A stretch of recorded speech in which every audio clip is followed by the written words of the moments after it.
ಇದು ಕೇವಲ ಉಣ್ಣೆ ಅಲ್ಲ, ನಿಮ್ ಹಸು ರಕ್ತ ಹೀರೋ ಕ್ಯಾನ್ಸರ್. ರೈತರೆ, ಹಸು ಮೈ ಮೇಲೆ ಒಂದೋ ಎರಡೋ ಉಣ್ಣೆಗಳು ಕಾಣಿಸ್ತು ಅಂತ ಕೇರ್ಲೆಸ್ ಮಾಡಬೇಡಿ. ಪ್ರತಿಯೊಂದು ಉಣ್ಣೆನು ಒಂದೊಂದು ಗಲೀಜಾಗಿರೋ ಸಿರಿಂಜ್ ತರ.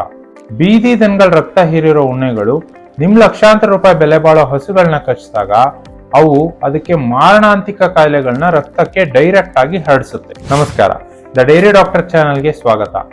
ಈ ವಿಡಿಯೋದಲ್ಲಿ ಉಣ್ಣೆಗಳಿಂದ ಬರೋ 3 ಮಾರಣಾಂತಿಕ ಕಾಯಿಲೆಗಳ ಬಗ್ಗೆ ಹೇಳ್ತೀನಿ. ಮತ್ತೆ ಅದನ್ನ ತಡೆಯೋದಕ್ಕೆ NDDB ಸೂಚಿಸಿರೋ ಕಡಿಮೆ ಖರ್ಚಿನ ನಾಟಿ ಮದ್ದನ್ನ ಪ್ರಾಕ್ಟಿಕಲ್ ಆಗಿ ಮಾಡಿ ತೋರಿಸ್ತೀನಿ. ವಿಡಿಯೋನ ಸ್ಕಿಪ್ ಮಾಡದೆ ಪೂರ್ತಿ ನೋಡಿ. ಉಣ್ಣೆಗಳು ಕಚ್ಚಿದಾಗ 3 ಭಯಾನಕ ಕಾಯಿಲೆಗಳು ಹರಡುತ್ತೆ.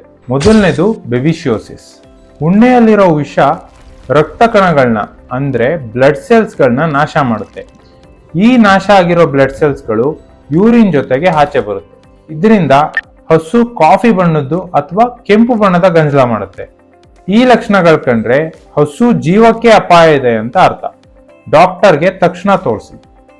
ಎರಡನೇದು ಥೈಲೇರಿಯೋಸಿಸ್. ಹಸು ಭುಜದಲ್ಲಿರೋ ಈ ಜಾಗನ ನೀವು ಮುಟ್ ನೋಡಿದ್ರೆ ಲಿಂಫ್ ನೋಡ್ ಅಂತ ಸಿಗುತ್ತೆ. ಹಸು ನಾರ್ಮಲ್ ಆಗಿದ್ರೆ ಸಣ್ಣದಾಗಿರುತ್ತೆ. ಅದೇ ಏನಾದ್ರೂ ಈ ಕಾಯಿಲೆ ಬಂದಿತ್ತು ಅಂದ್ರೆ ಆ ಜಾಗದಲ್ಲಿ ನಿಮ್ಗೆ ಒಂದು ನಿಂಬೆಹಣ್ಣು ಗಾತ್ರದಷ್ಟು ಸಿಗುತ್ತೆ. ಇದ್ರ ಜೊತೆಗೆ 104 ಡಿಗ್ರಿ ತೀವ್ರ ಜ್ವರ ಇರುತ್ತೆ. ಮೂರನೇದು ಅನಾಪ್ಲಾಸ್ಮೋಸಿಸ್. ಹಸು ಕಣ್ಣನ್ನ ಕೆಳಗೆ ಎಳ್ದು ನೋಡಿದಾಗ ಅದು ಗುಲಾಬಿ ಬಣ್ಣ ಇದ್ರೆ ಹಸು ನಾರ್ಮಲ್ ಆಗಿದೆ ಅಂತ. ಅದೇ ಏನಾದ್ರೂ ಈ ಕಾಯಿಲೆ ಬಂದಿತ್ತು ಅಂದ್ರೆ ಅದು ಹಳದಿ ಬಣ್ಣ ಆಗಿರುತ್ತೆ. ಈ ಕಾಯಿಲೆ ಬಂದಾಗ ಹಸು ಮೇವು ಬಿಡುತ್ತೆ ಮತ್ತೆ ಹಾಲ್ನ ಕಂಪ್ಲೀಟ್ ಆಗಿ ಸ್ಟಾಪ್ ಮಾಡುತ್ತೆ.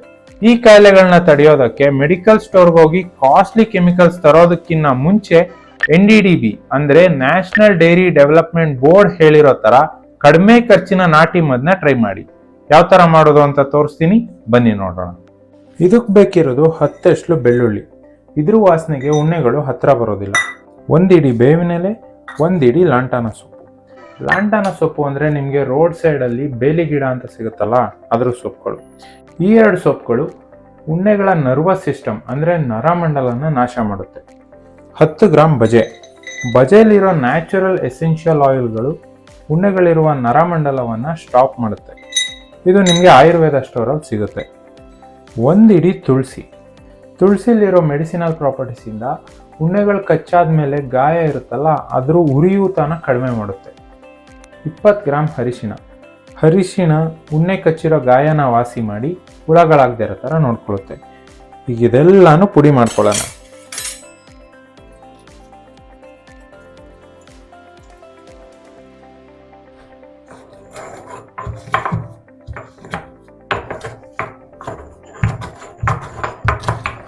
ಈ ಮಿಕ್ಸ್ಚರ್ ರೆಡಿ ಆಗಿದೆ. ಸ್ಮೆಲ್ ಹೇಗಿದೆ ನೋಡೋಣ. ಅಪ್ಪ, ಈ ಸ್ಮೆಲ್ ನನಗೆ ತಡೆಯೋಕ್ಕಾಗ್ತಾ ಇಲ್ಲ, ಉಣ್ಣೆಗಳಿಗೂ ತಡೆಯೋಕ್ಕೆ ಕಷ್ಟ ಆಗುತ್ತೆ. ಈ ಮಿಕ್ಸ್ಚರ್ನ 1 ಲೀಟರ್ ನೀರಿಗೆ ಮಿಕ್ಸ್ ಮಾಡಬೇಕು. ನೀರು ಹಾಕಿದ ಮೇಲೆ ಚೆನ್ನಾಗಿ ಶೇಕ್ ಮಾಡಿ. ಶೇಕ್ ಮಾಡಾದ್ಮೇಲೆ ಈ ನೀರನ್ನ ಜಾಲರಿ ಅಥವಾ ಬಟ್ಟೆ ತಗೊಂಡು ಸೋಸಬೇಕು. ಸೋಸಿರೋ ನೀರನ್ನ ಎಲ್ಲೆಲ್ಲಿಗೆ ಸ್ಪ್ರೇ ಮಾಡಬೇಕು ಅಂತ ನೆಕ್ಸ್ಟ್ ತೋರಿಸ್ತೀನಿ. ಇದನ್ನ ಬರೀ ಬೆನ್ನಿನ ಮೇಲೆ ಸ್ಪ್ರೇ ಮಾಡಿದ್ರೆ ಆಗೋದಿಲ್ಲ. ಉಣ್ಣೆಗಳು ಜಾಸ್ತಿ ಎಲ್ಲಿರುತ್ತೆ ಅಂದ್ರೆ ಕಿವಿ ಹಿಂದೆ ಭಾಗ ಮತ್ತೆ ಕೆಚ್ಚಲು ಮತ್ತೆ ಕಾಲಿನ ಮಧ್ಯ ಇರೋ ಸ್ಕಿನ್, ಸ್ಮೂತ್ ಸ್ಕಿನ್ ಏನಿರುತ್ತೆ ಅಲ್ಲಿ, ಮತ್ತೆ ಬಾಲ ಎತ್ತಿದಾಗ ಬಾಲದ ಕೆಳಗಿರುತ್ತಲ್ಲ ಜಾಗ, ಆ ಜಾಗಗಳಲ್ಲಿ ಜಾಸ್ತಿ ಉಣ್ಣೆಗಳಿರುತ್ತೆ. ಅದಕ್ಕೆ ಈ ಜಾಗಗಳಿಗೆ ನೇರವಾಗಿ ಸ್ಪ್ರೇ ಮಾಡಬೇಕು. ವಾರಕ್ಕೆ 1 ಸರಿ ಸ್ಪ್ರೇ ಮಾಡಿದ್ರೆ ಸಾಕು, ನಿಮ್ಮ ಹಸು ಮೈ ಮೇಲಿರೋ ಉಣ್ಣೆಗಳು ಬಿದೋಗುತ್ತೆ. ರೈತರು ಮಾಡೋ ಅತಿ ದೊಡ್ಡ ತಪ್ಪು ಇದೇನೆ. ಕಣ್ಣಿಗೆ ಕಾಣಿಸೋದು ಹಸು ಮೇಲಿರೋದು ಬರೀ 20% ಉಣ್ಣೆಗಳು ಮಾತ್ರ. ಇನ್ನ 80% ಉಣ್ಣೆಗಳು ನಿಮ್ ಕೊಟ್ಟಿಗೆಯಲ್ಲಿರೋ ಈ ಸಂಧಿ ಜಾಗಗಳಲ್ಲಿ ಅಲ್ಲೇನಾದ್ರೂ ಬಿರುಕು ಬಿಟ್ಟಿದ್ರೆ ಅದ್ರೊಳಗಿರುತ್ತೆ.